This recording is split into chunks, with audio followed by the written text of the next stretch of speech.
एकाच रस्त्यावर दोन लाल पऱ्या समोरासमोर जोरात धडकल्या आणि काही क्षणात बसच्या काही भागाचा चुरडा झाला. किंचाळ्या आल्या, बसला आग लागली आणि आवाज काही क्षणात शांतही झाले. जेव्हा आग विझली तेव्हा आत बसलेल्यांची नावे विचारायला कुणी उतरलं नव्हतं, कारण त्यांचे चेहरे नष्ट झाले होते. हाडे जळाली होती. ओळख पटवण्यासाठी आता डॉक्टरांना डीएनएची मदत घ्यावी लागणार आहे. 3 जून 2026च्या सकाळी गुजरातच्या सुरत जिल्ह्यातून जी बातमी आली ती ऐकून महाराष्ट्र हादरला. महाराष्ट्र राज्य परिवहन महामंडळाच्या 2 बसेस एकमेकांवर आदळल्या. एक बस आगीत बेचिराग झाली आणि त्यात महाराष्ट्रातून सुरतला जाणारे सामान्य प्रवासी, कामगार आणि काही फॅमिली होत्या.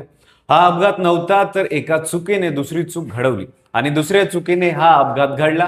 तर काय आहे संपूर्ण प्रकरण, सविस्तर पाहूया व्हिडिओच्या माध्यमातून. नमस्कार, मी पंकज आणि तुम्ही पाहताय कसं काय. महाराष्ट्र आणि गुजरातला जोडणारा नॅशनल हायवे क्रमांक 53 बारडोलीहून व्यारा दिशेने जाणारा महत्वाचा महामार्ग आहे. या रस्त्यावर दररोज शेकडो वाहने धावतात. महाराष्ट्रातून कामगार, व्यापारी, कुटुंबे सुरतला ये जा करण्यासाठी याच मार्गाचा वापर करतात. एसटी महामंडळाच्या बसेस या मार्गावर नियमित धावतात.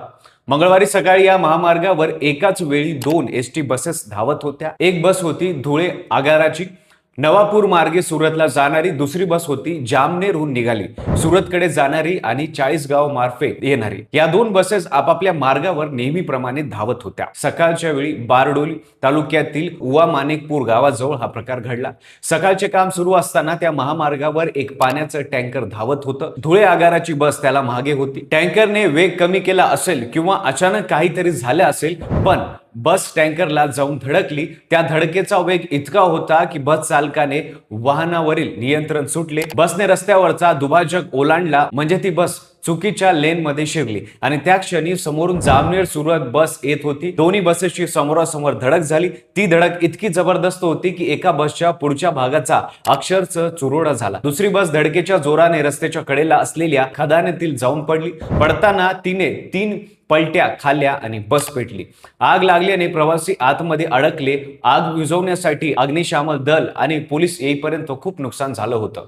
आजूबाजूच्या लोकांनी मदत करण्याचा प्रयत्न केला. काहींनी वाचवण्यात यश आलं, पण बहुतेकांना बाहेर काढेपर्यंत वेळ निघून गेली. धुळे आगाराच्या बसमध्ये अंदाजे 25 ते 26 प्रवासी होते, तर जामनेर सुरत बसमध्ये 23 ते 35 प्रवासी होते. दोन्ही बसेस मिळून 60हून अधिक लोक त्या बसेसमध्ये अडकले होते. घटनास्थळावरून येणाऱ्या बातम्या भयावह होत्या. बस जळत होती, प्रवासी जखमी झाले होते, काहींच्या किंकाळ्या ऐकू येत होत्या. अग्निशामक दलाने आग विझवण्यासाठी थरथरीचे प्रयत्न केले.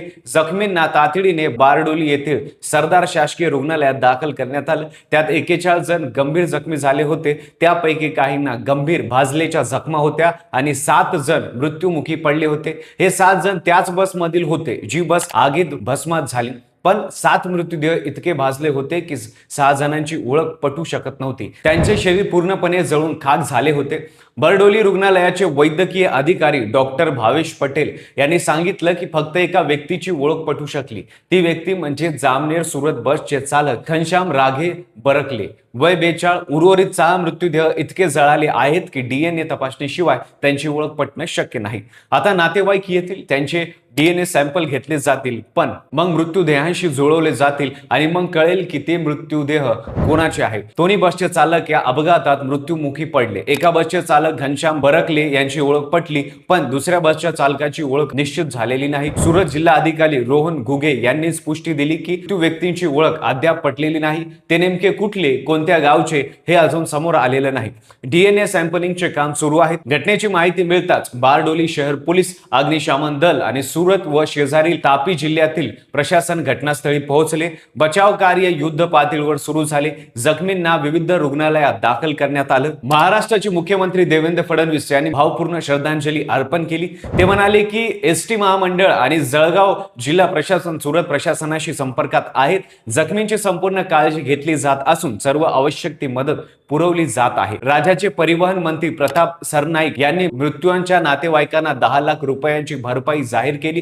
पंतप्रधान नरेंद्र मोदी यांनी या दुर्घटनेबद्दल दुःख व्यक्त केले आणि पंतप्रधान राष्ट्रीय राहत निधीतून प्रत्येक मृत्यू व्यक्तीच्या कुटुंबाला 2 लाख रुपये आणि जखमींना 50,000 रुपये देण्याची घोषणा केली. सुरतचे आयजी प्रेमवीर सिंग यांनी सांगितलं की अपघाताची चौकशी सुरू आहे. ट्रॅक्टरशी झालेल्या टकरानंतर बसने दुभाजक कसा ओलांडला, त्यावेळी महामार्गावर नेमकं काय परिस्थिती होती याची सखोल तपासणी सुरू आहे. दोन्ही बसमधील प्रवाशांची यादी तयार केली जात आहे. बसमध्ये नक्की किती जण होते याची अधिकृत पडताळणी अजून सुरू आहे. कुठेतरी एखादे कुटुंब असेल जे वाट पाहत असेल की त्यांची माणसे घरी परततील. महाराष्ट्रातून सुरतला जाणाऱ्या लाखो कामगारांसाठी एसटी बस म्हणजे केवळ एक वाहन नाही, ती त्यांची जीवनरेखा आहे. परंतु दुर्घटनेनं एक प्रश्न उभा राहतो, जो सोडवला गेला नाही तर अशा घटना थांबणार नाहीत. एसटी बसची सध्याची परिस्थिती काय आहे? महामार्गावरील सुव्यवस्था पुरेशी आहे का? आणि सर्वात महत्त्वाचं म्हणजे या अपघातातून आपण काय धडा घेणार आहोत? तुम्हाला काय वाटतं? रस्त्यावरील वाहतुकीचे नियम न पाळल्याने हा अपघात झाला असेल का? तुमचे मत कमेंटमध्ये नक्की सांगा. व्हिडिओ आवडला असेल तर लाईक करा. चॅनलवर नवीन असाल तर चॅनल सबस्क्राईब करायला विसरू नका आणि पाहत राहा फक्त कसं काय.